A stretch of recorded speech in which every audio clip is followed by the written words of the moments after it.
Imagine going to work every day fearing for your life. People working next door to a Lutz indoor shooting range say they're literally under fire and have nowhere to turn for help.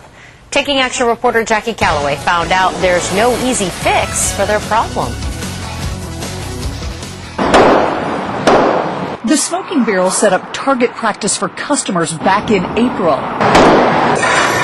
Mechanic Bob Douglas moved into his shop behind the firing range September 1st. Weeks later, something happened that made Bob question the safety of his workspace. And I ran down here, and that's why I seen it was, before it came through and went through the bay door. A bullet tore through Bob's back wall. They're not sure if it came all the way through, but the hole's there. I got to come to work wondering whether another shot's going to come through the wall or not. Bob and his landlord, Deborah Martin, tell me they reported the incident to the sheriff's office, but say deputies told them it was a civil matter. And I was flabbergasted by that. I actually thought that they could go in and say, look, you're not allowed to shoot because your bullets are traveling into somebody else's occupied space. 10 days later, another bullet pierced Bob's building. One of the shots came through the top of the wall here. We heard it, we ran out the door.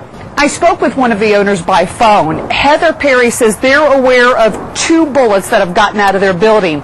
She says those were freak accidents and that they've since made repairs and improvements and the shooting range is now secure.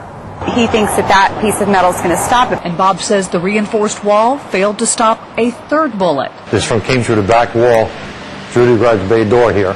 Bob and his landlord say they've contacted half a dozen local, state, and federal agencies, but cannot find anyone who regulates shooting range safety. Who is it that is supposed to oversee indoor firing ranges? The Department of Environmental Protection only regulates them for environmental purposes with lead from the projectiles. One day after I started making calls to Pasco County, the sheriff's office wrote up a report on the stray bullets and turned it over to the state attorney's office for review. Now, I spoke with code enforcement this week, and they tell me that the only law that may apply that they can find is a state statute that makes it illegal to fire into a building.